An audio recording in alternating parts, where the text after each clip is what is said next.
Today, we will talk about how to clean old books. Let's have a look at the details. Old books are a charming link to the past, but quite a fragile one. Dust, mild stains, and pencil marks are fairly easy to remove. More serious damage from insects, acid, or dampness is difficult but not impossible to repair. If you're treating an antique, you may want to place it in the hands of a professional. Step 1. Remove sticky residue. Label adhesive or other residue responds well to a little baby oil or cooking oil on a piece of cotton wool. Press firmly and work in until the glue lifts. Remove the oil with a clean piece of cotton wool.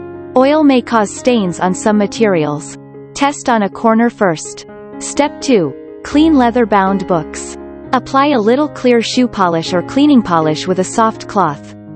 Test on a corner of the book first to make sure it doesn't remove any ink. Wipe off the polish with a clean cloth after you've removed the dirt. Step 3. Clean fabric covers. Carefully clean fabric covers with an art gum eraser. Excessive dirt may require a cloth dampened with fabric softener, but be aware this increases the risk of damage or mold. Make sure the book is fully dried before storing it. Step 4. Remove smudges and marks. Remove smudges and pencil marks with an art gum eraser. This is softer than a rubber eraser, but you should still use it with great care to avoid tearing the paper. Work with the art gum eraser only in one direction. Step 5. Absorb smells.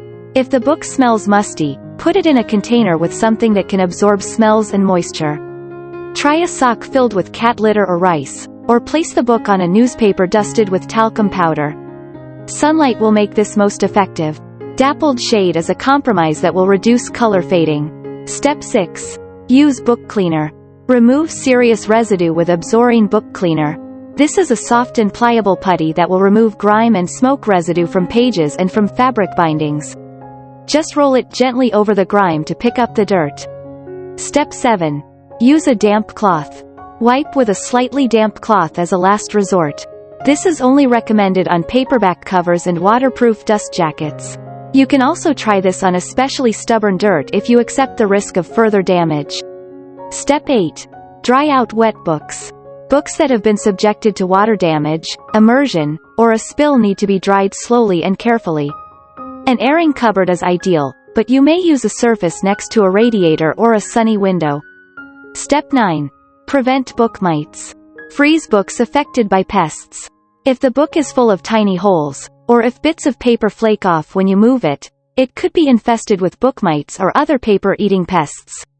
To prevent further damage, seal the book in a freezer bag with the air squeezed out. Place the bag in the freezer for several weeks to kill off insects and eggs. Step 10. Check for mold. Mold usually causes a strong musty smell.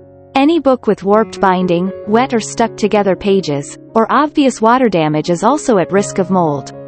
Store the book in a warm, dry location to minimize further damage. Step 11. Repair book binding.